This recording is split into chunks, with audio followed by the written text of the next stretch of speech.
कभी ऐसा महसूस हुआ है कि कोई बड़ा त्योहार या कोई खास दिन जैसे ही खत्म होता है उसका सारा जादू भी चला जाता है।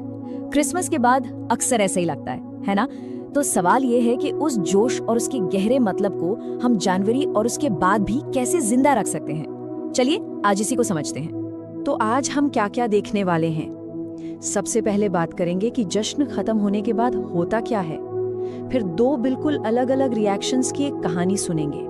मरियम के सोचने के तरीके को समझेंगे और जानेंगे कि कैसे एक छोटा सा पल एक पूरी मूवमेंट बन सकता है। और आखिर में इस सीख को हम आगे कैसे ले जा सकते हैं, इस पर बात करेंगे। जरा सोचिए, क्रिसमस का माहौल है, लेकिन अब वो धीरे धीरे खत्म हो रहा है।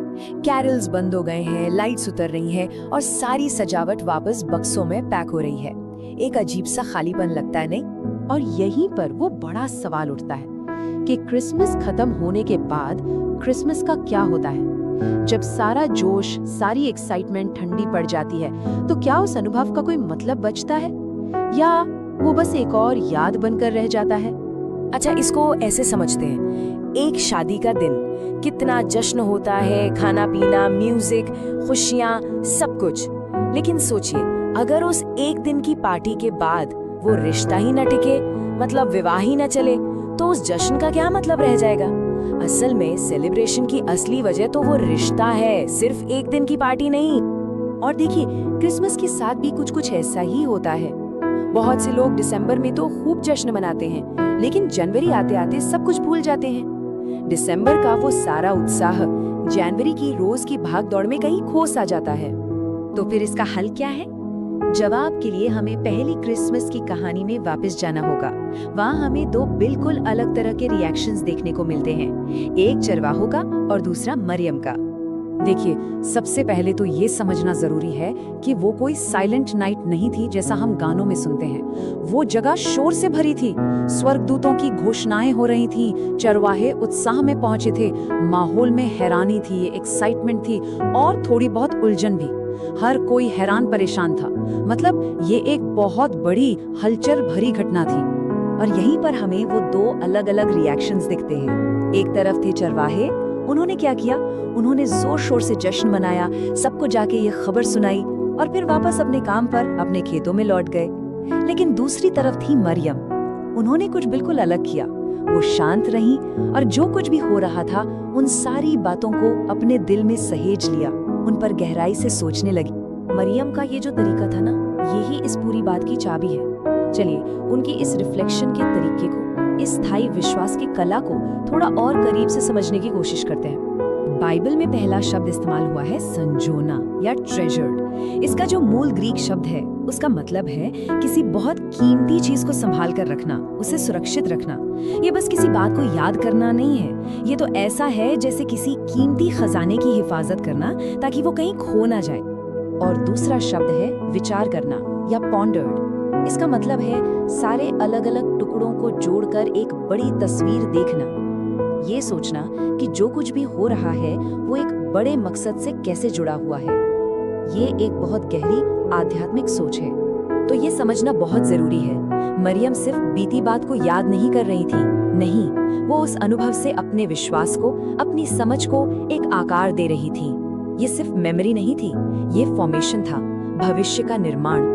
तो मरियम की ये विधि इतनी जरूरी क्यों है?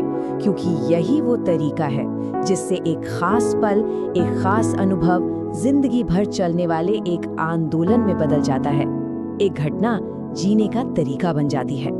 ये लाइन बहुत कुछ कहती है। आध्यात्मिक परिपक्वता उत्साह नहीं बल्कि चिंतन है। देखिए, एक्साइटमेंट तो आता जाता रहता है, वो टेम्पररी होता है, लेकिन रिफ्लेक्शन यानी गहरा चिंतन हमारे विश्वास की जड़ों को मजबूत करता है। चरवाहे एक्साइटेड थे, लेकिन मरियम रिफ्लेक्ट कर रही थी, यही फर्क है। तो स्थायी विश्वास तक पहुंचने का रास्ता कुछ ऐसा दिखता है। पहला कदम किसी महत्वपूर्ण घटना का अनुभव करना, फिर आता है दूसरा और सबसे जरूरी कदम चिंतन, मतलब उस घटना के मतलब को सहेजना और समझना, और आखिर में उस सच्चाई को अपनी जिंदगी का हिस्सा बनने देना। ये जो चिंतन वाला स्टेप है ना, यही उस अनुभव और हमारी जिंदगी के बीच पुल का काम करता है। इसके बिना वो घटना बस एक याद बनकर रह जाएगी। और सच तो यही है, क्रिसमस का मतलब सिर्फ हमारे कैलेंडर पर एक तारीख होना नहीं है, बल्कि हमारे जीवन को एक आकार देना है, एक नई दिशा देना है। ये एक ऐसी सच्चाई है जिसे हमारे रोज के फैसलों में दिखना चाहिए। तो फिर सवाल ये है कि हम मरियम की इस रिफ्लेक्शन की आदत को अपनी जिंदगी में कैसे अपना सकते हैं। चलिए क्रिसमस को आगे ले जाने के लिए कुछ प्रैक्टिकल तरीकों पर एक नजर डालते हैं। सबसे पहली और सबसे जरूरी सलाह, जल्दबाजी मत कीजिए। नए साल की भाग दौड़ में कूदने से पहले थोड़ा रुकिए और सोचिए। बस एक पल ठहर कर इस मौसम में जो भी हुआ उस पर विचार कीजिए। ईश्वर सोच समझकर बोलते हैं, हमें भी सोच समझकर सुनना चाहिए। हम खुद से ये कुछ सवाल पूछ सकते हैं, जैसे इस बीते मौसम ने मुझे क्या दिखाया है? वो कौन सी एक सच्चाई है जिसे मुझे नए साल में अपने साथ लेकर चलना है?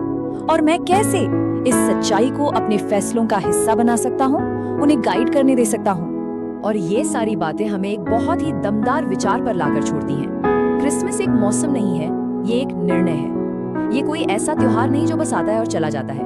ये एक फैसला है, एक चुनाव है जो हमें करना है। ये फैसला है याद करने का, ये फैसला है मरियम की तरह चिंतन करने का, और ये फैसला है उस सच्चाई को सिर्फ छुट्टियों में नहीं बल्कि पूरे नए साल में अपने साथ लेकर चलने का।